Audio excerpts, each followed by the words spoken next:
اللهم صل على سيدنا مولانا محمد معدن الجود والكرم منبع العلم والحلم والحكم وآله وصحبه وبارك وسلم صلاة وسلاما عليك يا رسول الله صلى الله تعالى عليه وسلم.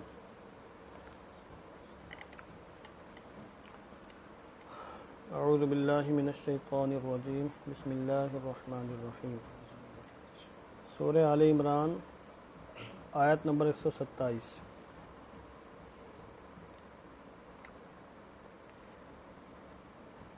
لِيَقْطَعَ طَرَفًا مِّنَ الَّذِينَ كَفَرُوا أَوْ يَكْبِتَهُمْ فَيَنْقَلِبُوا خَائِبِينَ. اس آیت کریمہ کا تعلق اوپر سے ہے. اوپر کیا بیان کیا گیا تھا کہ اس نصرت و امداد کو، نصرت و حمایت کو، مدد کو اللہ نے صرف اور صرف تمہیں خوش کرنے کے لیے رکھا، اور تاکہ تمہارے دل اس سے مطمئن ہو جائیں، اور مدد اور نصرت تو اس اللہ ہی کی جانب سے ہے جو غالب حکمت والا ہے.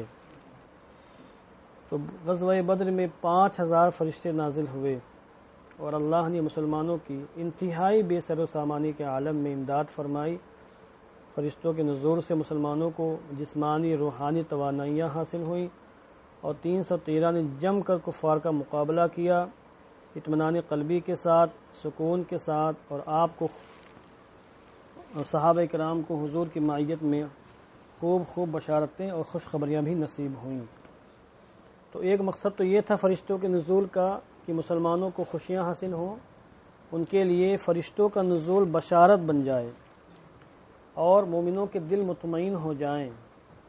ایسے موقع پر دلوں کا مطمئن ہو جانا بھی بہت بڑی نعمت ہے، بہت بڑی نعمت ہے. سمجھ لو آپ، جب تلواروں کی جھنکار ہو، تیروں کی بارش ہو، اور دشمن منہ پھاڑے کھڑا ہو اور زندہ وہ چبانا چاہ رہا ہو، ہلاک کرنا چاہ رہا ہو، پھر اطمینان کہاں نصیب ہوتا ہے ایسے موقع پر. ہم لوگ تو اتنے کمزور ہیں کہ چھوٹے چھوٹے معاملات میں ایسا گھبرا جاتے ہیں کہ راتوں کی نیند ختم ہو جاتی ہے، راتوں کی نیند اچاٹ ہو جاتی ہے. سمجھے آپ؟ اور بدر کے میدان میں صحابہ پر غنودگی طاری ہو گئی تھی. سمجھے آپ؟ اس پہ روایت آگے آیت کریمہ آئیں گی تو وہاں دکھاؤں گا میں آپ کو. یہ سب اللہ کا فضل و کرم تھا. تو فرشتوں کے ذریعے ان کو اطمینان قلبی حاصل ہوا. اور دوسری بات، فرشتوں کے نزول سے دوسرا مقصد یہ تھا کہ کافروں کی ایک جماعت کو ہلاک کیا جائے، مارا جائے، ان کے پرخچے اڑائے جائیں. اس لیے آگے اللہ نے اس مقصد کو بیان فرمایا کہ اے میرے محبوب کے غلاموں، ہم نے جو 5000 فرشتے بھیجے تھے، ایک مقصد تو یہ تھا کہ تمہارے دل مطمئن ہو جائیں، اور دوسرا مقصد یہ تھا کہ کافروں کی ایک تعداد ماری جائے اور ما بقیہ تعداد ذلیل رسوا کی جائے. سمجھا؟ ویسے ہی ہوا. ساری جو ان کی ہیکڑی تھی نا کفار مکہ کی نکل گئی تھی. ایک دھاک ان کی بنی ہوئی تھی پورے عرب میں، اور آئے تھے انتہائی جوش خروش کے ساتھ، اور کہ اب تو ہم مسلمانوں کو چھوڑیں گے نہیں. حالانکہ اب جب قافلہ ان کا محفوظ ہو گیا، حفاظت کے ساتھ مکۃ المکرمہ پہنچ گیا تھا حضرت ابو سفیان کی نگرانی میں، تو اب جنگ کرنے کی کوئی بات تھی نہیں رہی، جب بات ہی نہیں تھی. اب مسلمان بھی جنگ کرنے کے ارادے سے نہیں آئے تھے، اس لیے مکمل تیاری بھی نہیں تھی ان کے پاس، بے سر و سامانی کا عالم تھا. وہ لوگ آئے تھے قافلے کی حفاظت کے لیے، تو پوری تیاری کے ساتھ آئے تھے. تو جب ان کو معلوم پڑا کہ قافلہ واپس آ گیا ہے اور کوئی خطرے کی بات نہیں، تو ان کو واپس جانا چاہیے. تو ابو جہل نے کہا تو نہیں، اب تو ہم چلیں گے، بدر جنگ کریں گے اور مسلمانوں کو سبق سکھائیں گے. سمجھے آپ؟ تو ان کی ساری ہیکڑی نکل گئی. 313 نے مسلمانوں نے جو ان کو مارا کاٹا ہے نا، تو آج تک جو ان کی نسلیں موجود ہوں گی وہ سب سسک رہی ہوں گی، اگر ہوں گی تو. اکثر تو مسلمان ہی ہو گئے تھے بعد میں، سب کو اللہ نے توفیق دی مان لانے کی.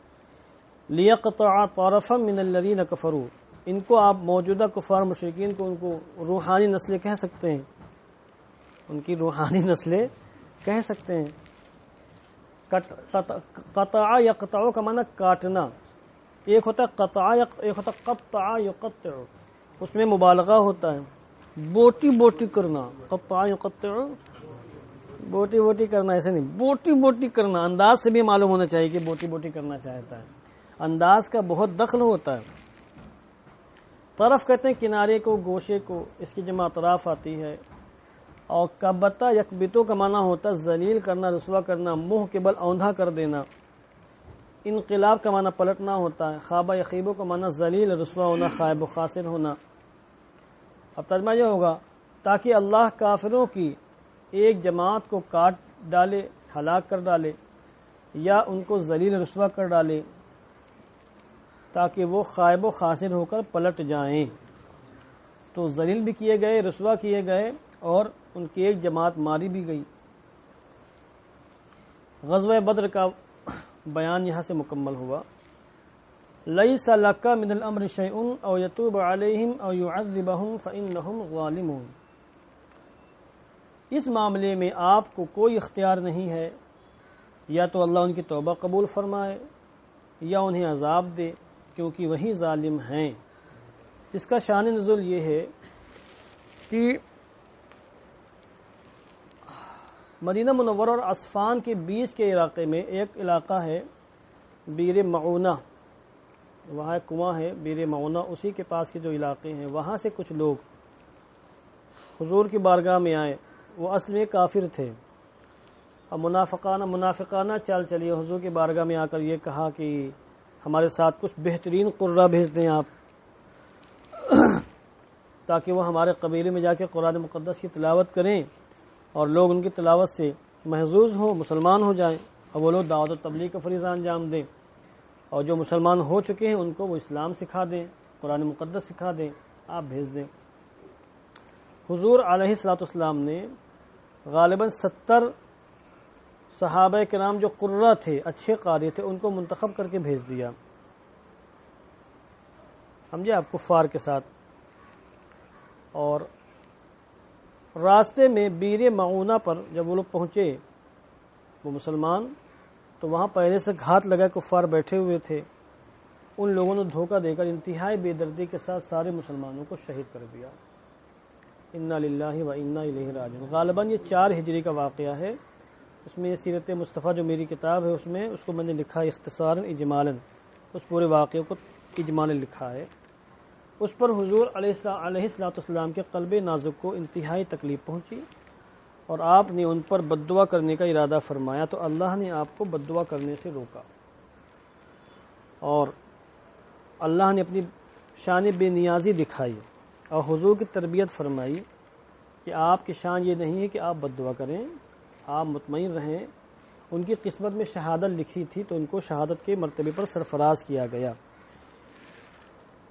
اس لیے اللہ نے فرمایا لیس لک من الامر شیء، اے محبوب آپ کے لیے اس معاملے میں کوئی اختیار نہیں ہے، آپ ان کے خلاف بد دعا نہ کریں۔ میں خدا ہوں، میں مالک ہوں، یا تو میں ان کی توبہ قبول فرماؤں گا، یا یہ کہ ان کو میں عذاب میں مبتلا فرماؤں گا، کیونکہ وہی ظالم ہیں۔ آپ اس سلسلے میں خاموش رہیں، بد دعا نہ کریں۔ تو تسلی کا سامان فرمایا اللہ نے، گویا کہ یہ کہا کہ محبوب جو آپ کے غلام شہید کیے گئے ان کی قسمت میں اللہ نے شہادت کا مرتبہ لکھا تھا، اس لیے وہ مرتبہ شہادت پر فائز ہوئے، آپ کے قلب نازک کو ٹھیس نہ پہنچے۔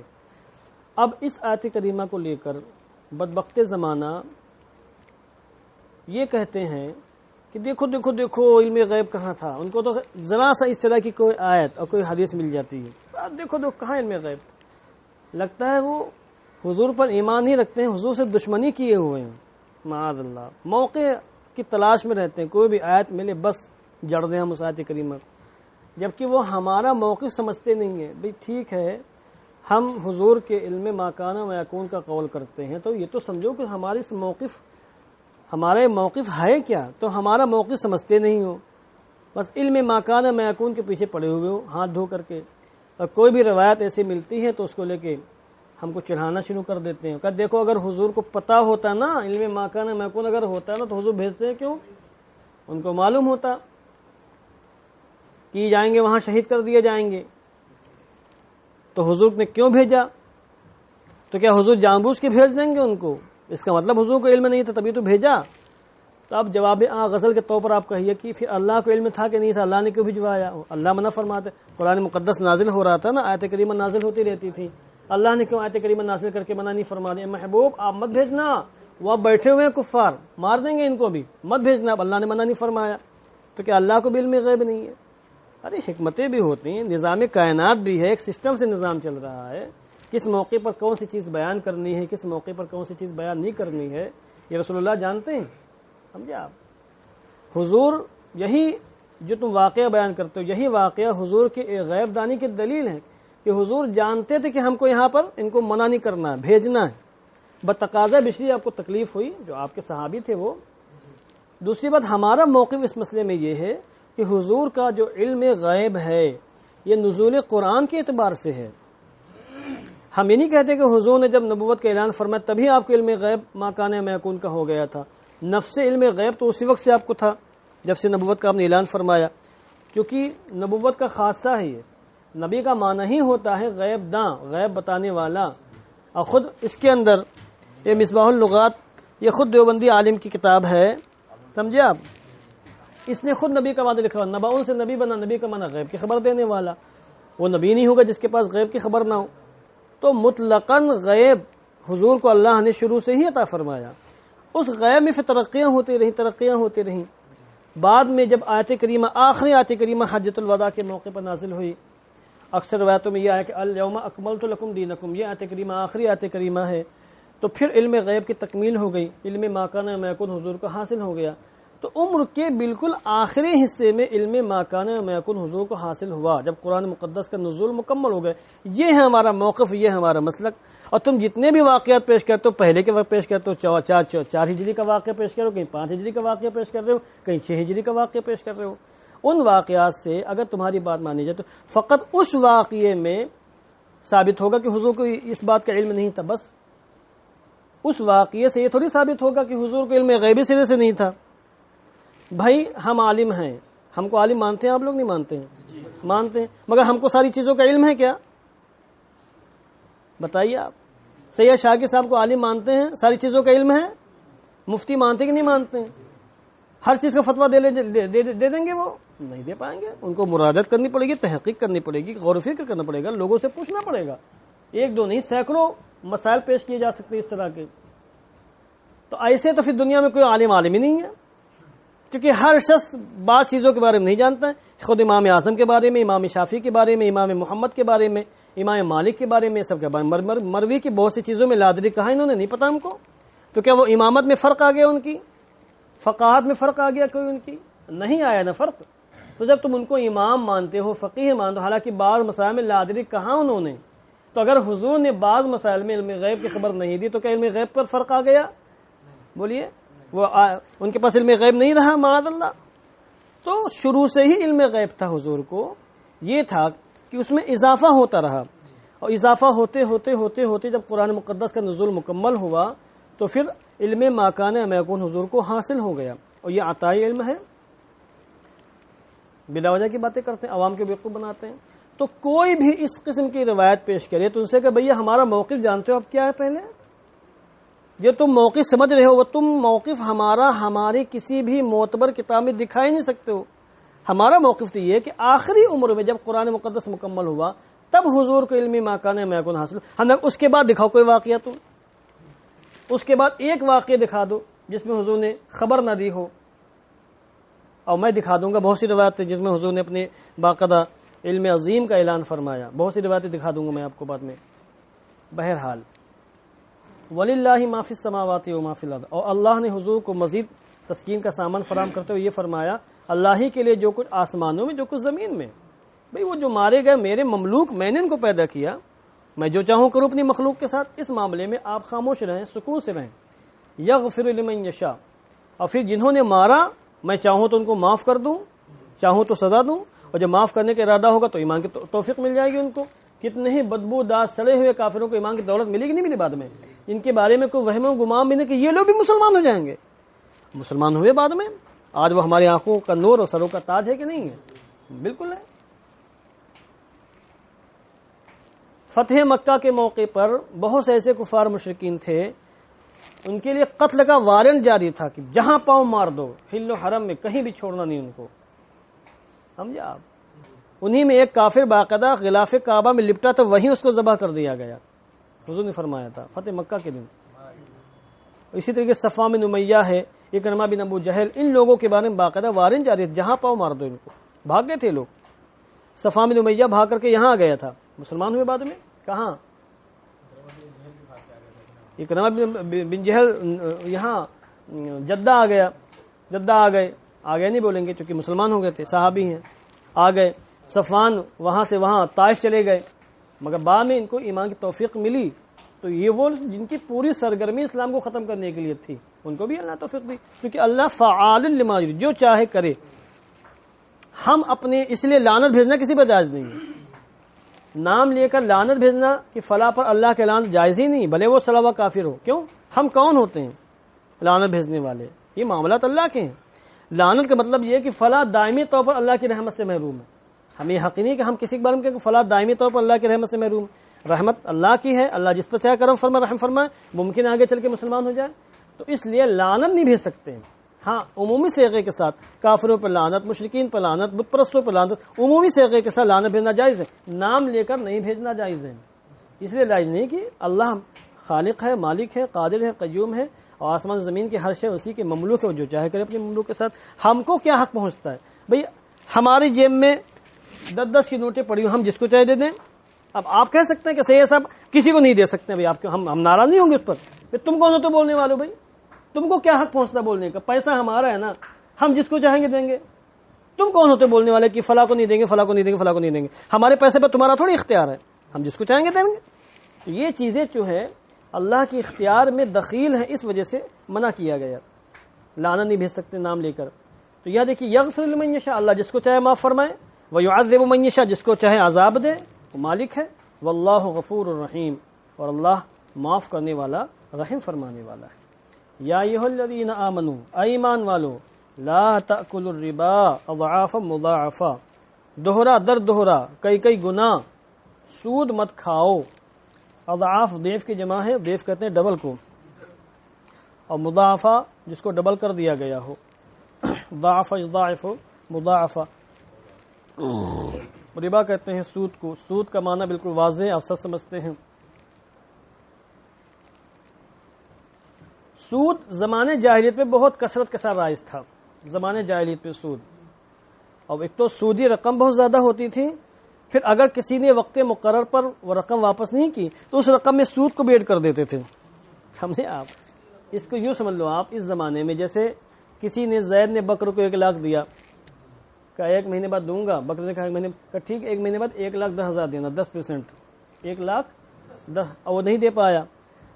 اب ایسا نہیں کہ وہ رقم 1 ہی لاکھ رہے گی، اب وہ 1,10,000 ہو گئی، اب 1,10,000 پر سود وصول کرے گا اگر زید، تو یہ اضعاف مضاعفہ کہ سودی رقم پر بھی سود لے رہا ہے۔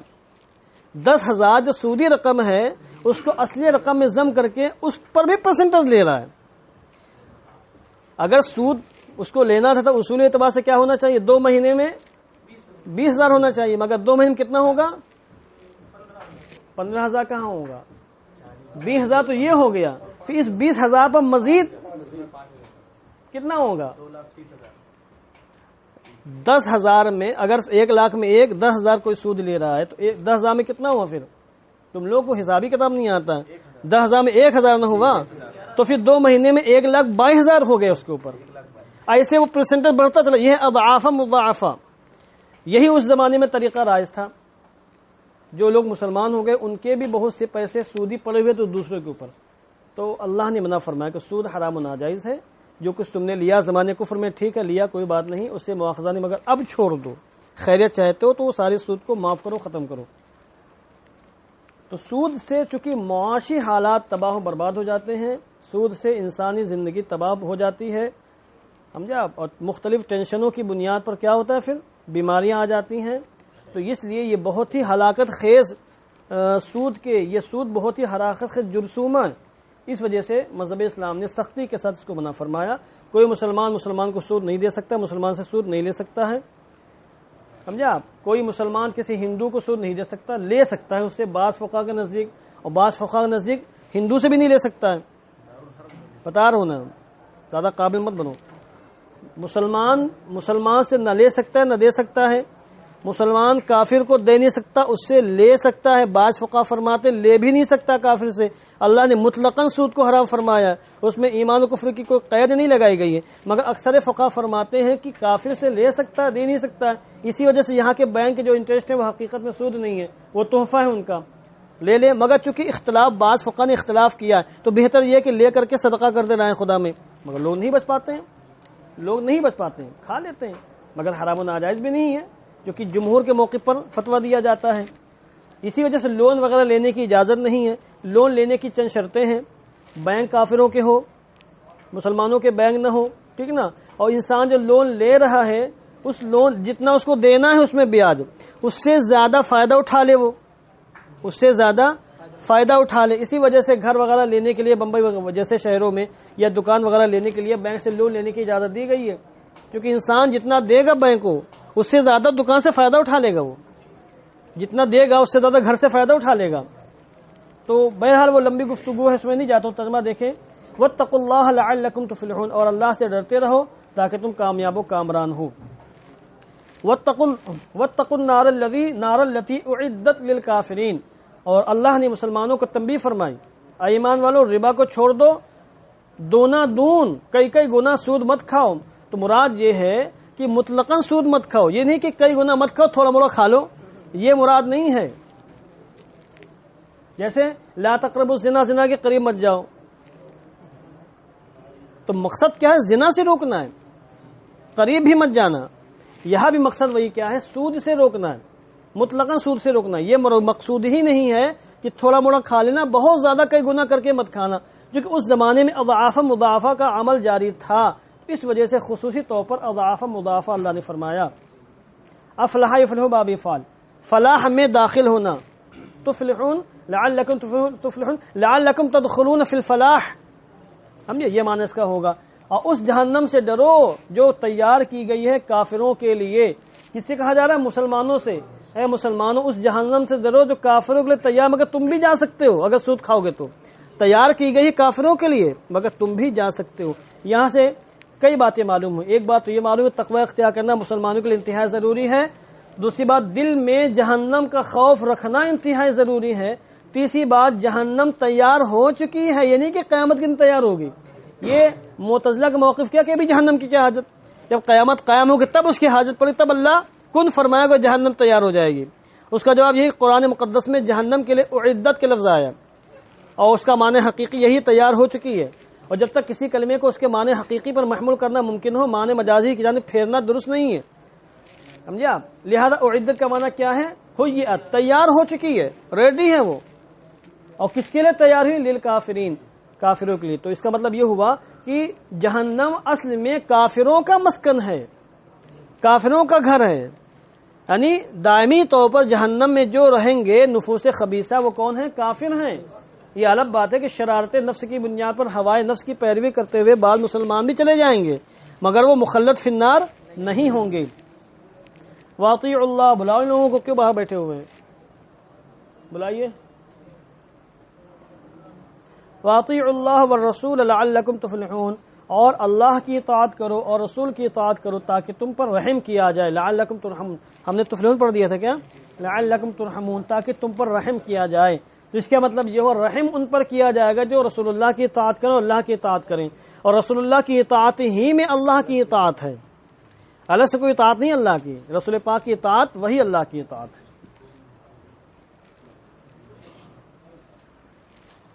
اطیعوا اصل میں کیا کوئی بتائے گا ہم کو؟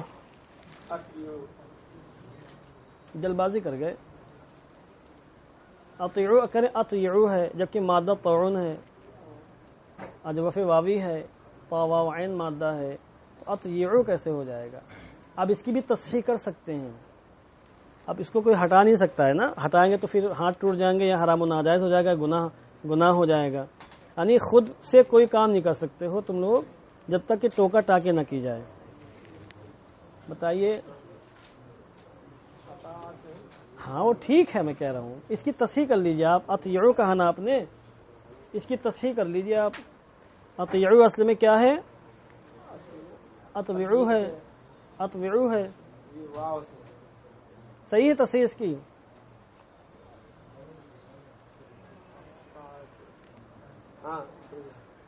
آپ نے اطیعوا کہا نا، ہاں تو اطیعوا ہے، اس کے بعد اچھا ہو گیا. اب یہ جماعت کے سامنے والے کبھی تعلیم کریں گے تو بدنامی ہو جائے گی تمہاری. ہاں اس کے بعد ہاں آپ کیا حذف بھی کرنا ہے کیا تم کو؟ حذف کرو گے تو صیغہ کم ہو جائے گا نا. گھنٹی خالی ہے آپ کی؟ اچھا ایک منٹ. صدق اللہ العظیم.